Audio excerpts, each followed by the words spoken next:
Well, hello there, this is AnY, and as you can see, this is a very immediate first impressions video about the season's opening of Season 4, Princess Twilight Sparkle Part 1 and 2.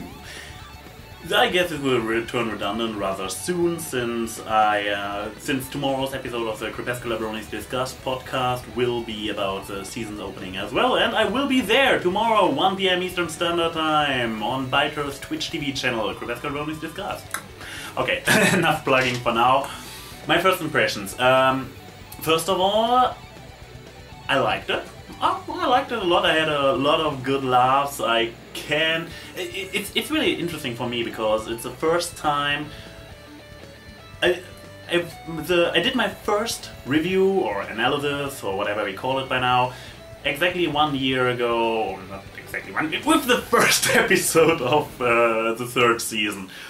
And back then, well, I would say with over 130 videos I quite came away since then, so I experienced this whole season's opening completely different than the last one. The last one I was still a fanboy who just got the idea of doing analysis. Now, right now I was watching it and I was like, okay, I can already tell people will complain that Pinkie Pie regressed again to her absolutely unreasonable self, and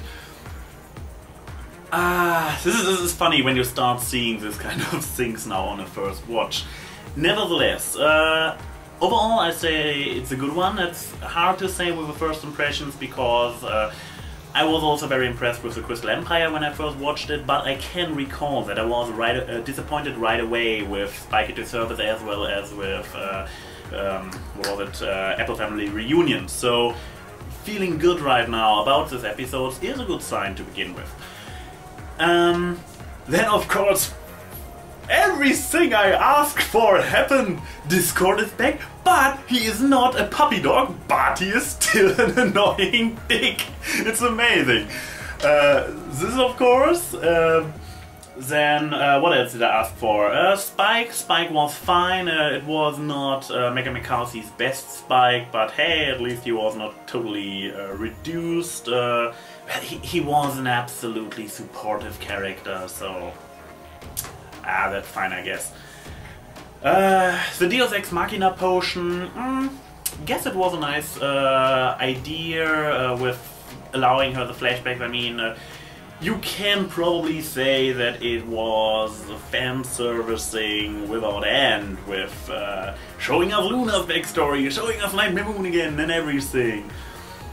Even so, what I was thinking in doing this episode at multiple points was like, okay, there go about 100 or many hundred fanfictions just are destroyed right away, because this origin for the Elements of Harmony with the tree was an idea I haven't heard of. I have heard a lot of ideas, but especially one fanfiction I just came across is pretty much deconstructed this way. And I love this new fanfiction I came across. I will talk about it soon enough, believe me.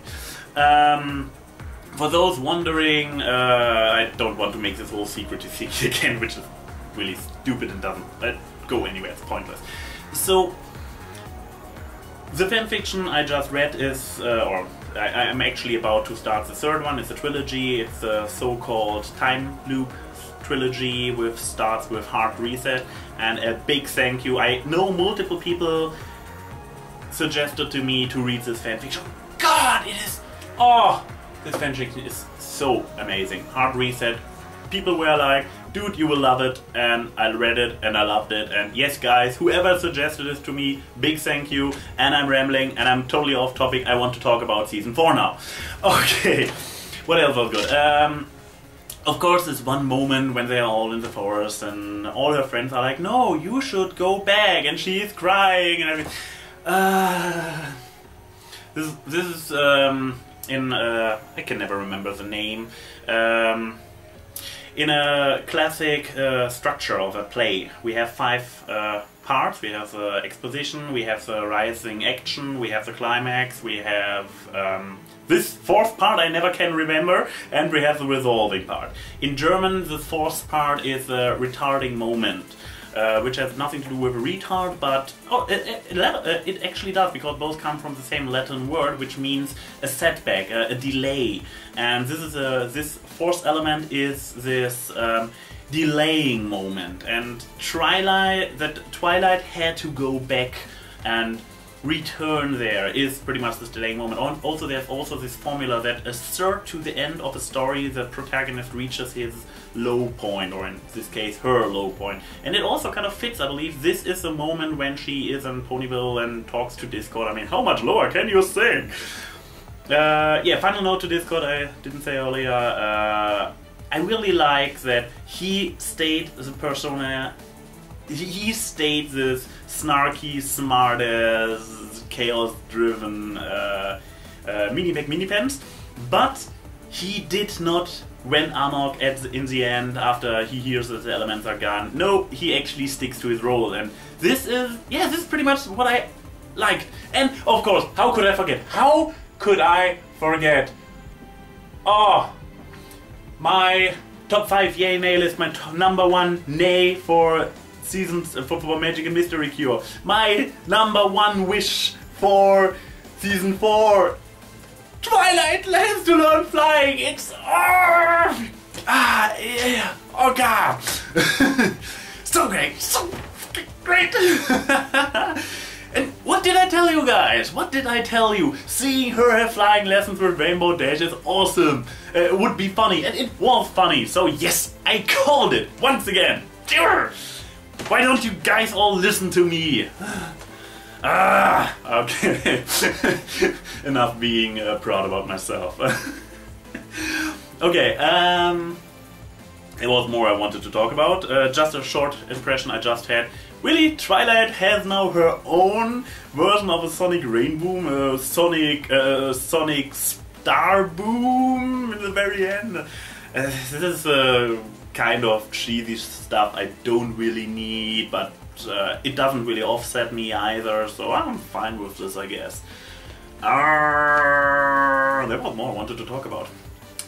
I was hoping I don't have to edit this video, but if this pause gets any longer and I cannot get over it by rambling and at the same time thinking about what else I wanted to say, oh yeah, right, which all this proves, I guess,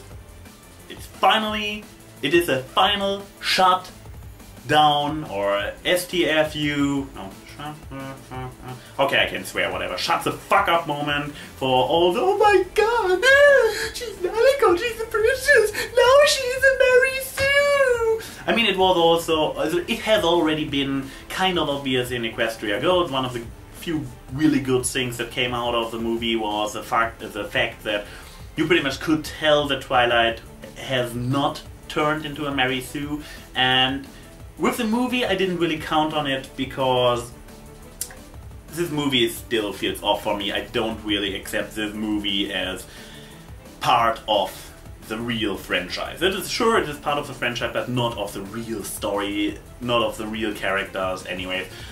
So I really like to see that in canon Twilight pretty much is, she's still neurotic, she really, I also like how she really managed, how they, the writers, or in this case Megan McCarthy, managed to channel the old Twilight but in the new role. She accepts she's a princess, she accepts she has royal duties, but she still has her obsession with checklist.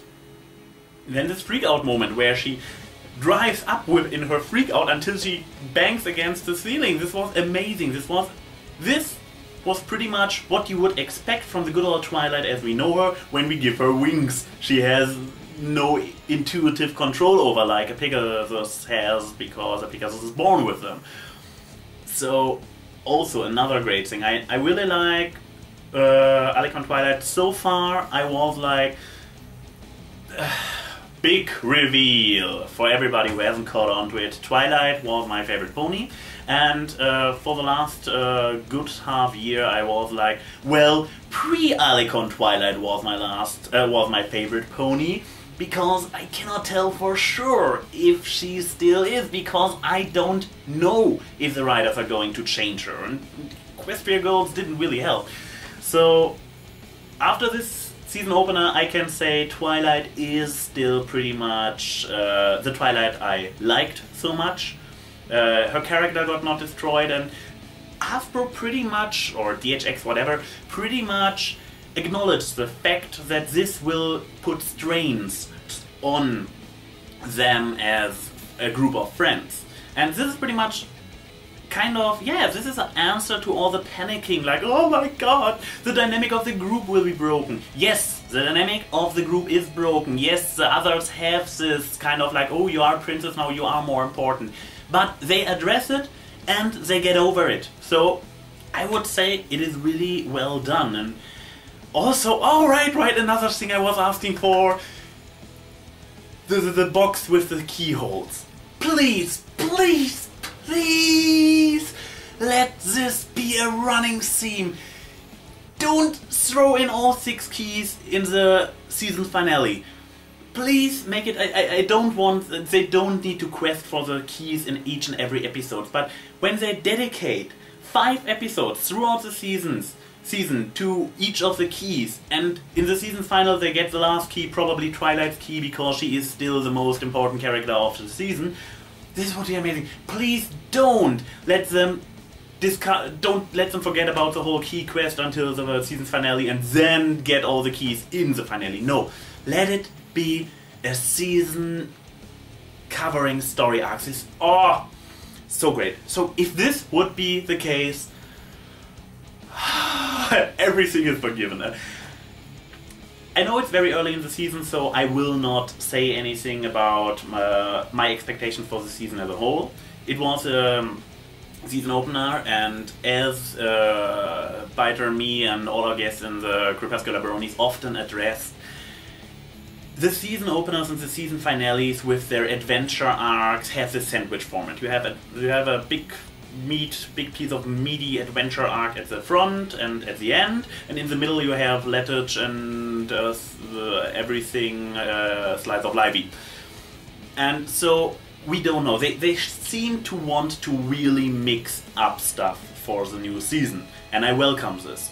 So far I'm still optimistic, so far I'm still liking it, so I'm really looking forward to this 26nd season. I'm hyped right now. This is my first impressions. I don't know when I will make my actual review. I don't know which format. First of all, I need to get my hands on the episodes. Also, I will be out tonight, so I will not start writing it. I will be on the Crepuscular Baronis tomorrow, so I will not deal with this either. So it might take a moment, but hey, that's why I made the first impressions. Beat you, Digi! Bam! This is AnY saying, see you soon.